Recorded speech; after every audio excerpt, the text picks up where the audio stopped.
बोलो सद्गुरु भगवान की जय, माता पिता की जय, परब्रह्म परमात्मा की जय, सनातन धर्म की जय। परम गुरुदेव, परम भक्त, परम स्वामी, परम माता पिता, परम स्थान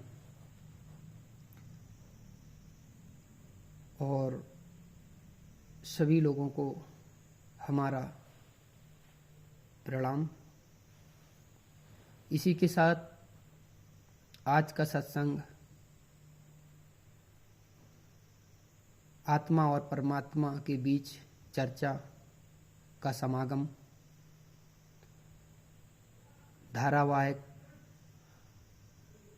चर्चा।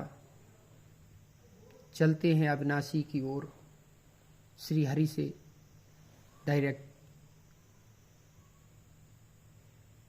निराकार रूप से चर्चा करते हैं। तो गुरु ब्रह्मा गुरु विष्णु गुरु देवो महेश्वरा, गुरु साक्षात् परब्रह्म तस्मै श्री गुरुवे नमः। अखंड मंडलाकारं व्याप्तं येन चराचरं तत्पदं दर्शितं येन तस्मै श्री गुरुवे नमः।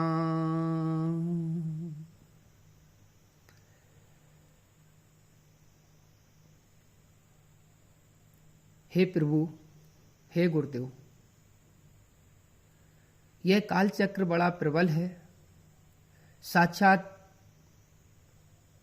ब्रह्म ही इसके घूमने की धुरी है। क्या ऐसा उचित है प्रभु? हाँ बेटा, यह काल चक्र बड़ा प्रबल है और यह हमारा ही पुत्र है। साक्षात हम ही घूमने की धुरी है। ये काल चक्र निरंतर चलता रहता है। प्रभु, संपूर्ण जगत को मुझ में और मुझको अपने में स्थिति देखो। बेटा, संपूर्ण जगत को मुझ में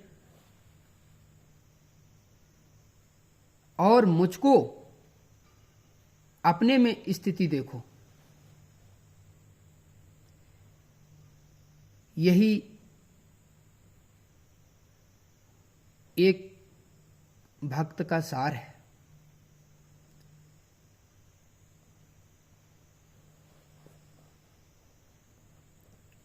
हे प्रभु,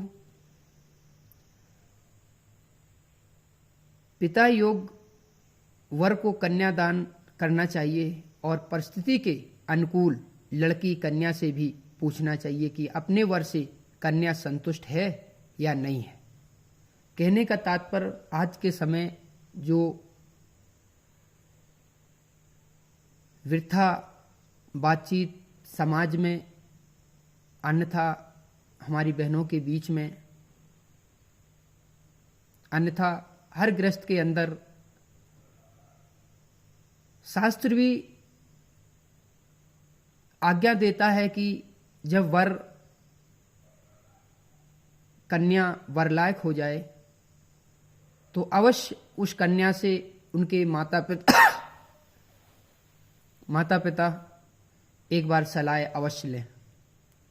सलाह लेने से कन्यावर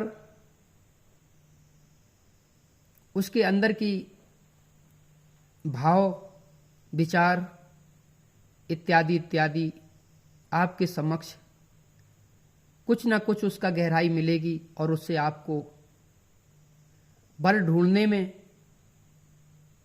सुगमता होगी। ऐसा करने पर हमें ध्येय होता है कि अवश्य गृहस्थ आश्रमियों को अपनी जो लड़की है, जो कन्या है, उसको वर ढूंढने से पहले उसकी संतुष्ट पूर्वक सलाह ले लेनी ही चाहिए।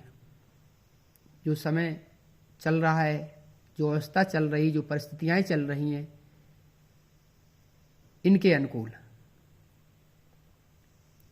प्रभु और कन्या गृहस्थ त्योचित कार्यों के लिए सब प्रकार आपके योग्य है, ऐसा भी समझना।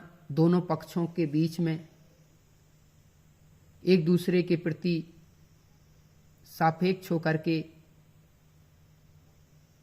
एक दूसरे को जान लेना, एक दूसरे को समझ लेना, क्या ये दोनों प्राणी धर्म के रास्ते पर हैं।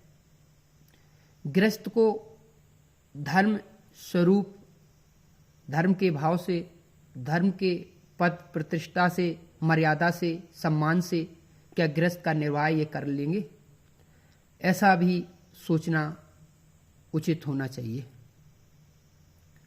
प्रभु सत्य व्यवहार से मां शतरूपा ने अपने पुत्री देहूति को बहुमूल्य गृहस्थ्योचित पात्रादि दहेज में दिए थे।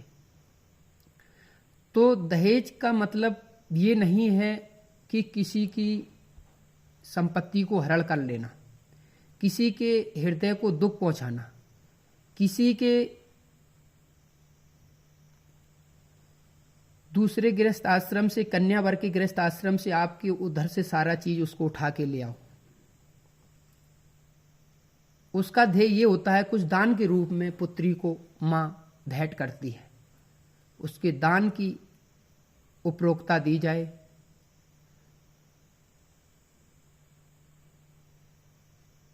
दहेज का संदर्भ न रखा जाए।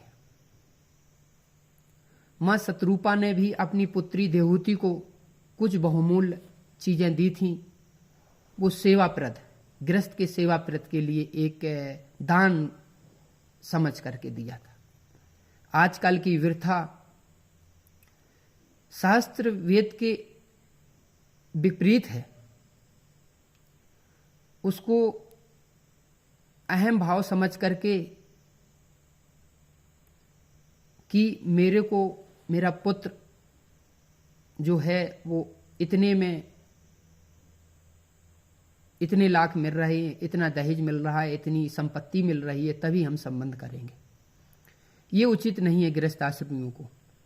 उचित यही है कि कन्या वर और लड़का वर दोनों धर्मपरायण और पूर्ण रूप से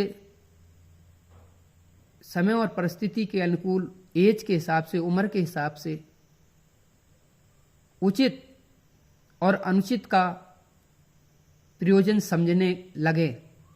अन्यथा धर्म क्या है और अधर्म क्या है, गृहस्थ में सबसे बड़ी चीज हर गृहस्थियों को धर्म और अधर्म का निराकरण कर लेने के बाद ही कर्म आगे बढ़ाना चाहिए, क्योंकि गृहस्थ आश्रम के अंदर कर्म ही कर्म है और हर कर्म धर्म से जोड़ दिया जाए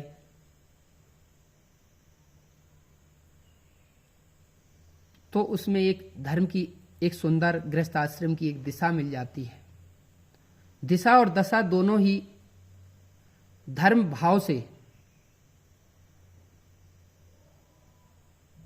ही एक सुंदर आश्रम, एक सनातन को बढ़ावा मिलता है, धर्म को बढ़ावा मिलता है, अविनाशी को बढ़ावा मिलता है, सत्य का पल्ला भारी रहता है। क्योंकि अखिल ब्रह्मांडों के नायक श्री हरि ही है, हम तुम नहीं है। जितने भी गृहस्थ आश्रम हैं, चाहे चारों आश्रमों में से कोई भी आश्रम हो, अखिल ब्रह्मांडों के नायक हैं तो श्री हरि ही है। वो ही हरि अनंत रूपों में अवतरित हैं, अनंत कलाओं में अवतरित हैं, अनंत शक्तियों में अवतरित हैं, ऐसा समझना चाहिए। अपनापन, मैंपन, मेरापन छोड़ करके सब हरि ही हरि देखो, हरि में ही देखो और हरि को ही देखो। इसी के साथ ये सत्संग सनातन धारावाहिक शब्दावली को यहीं विराम देते हैं और सभी को हमारा प्रणाम। राम राम।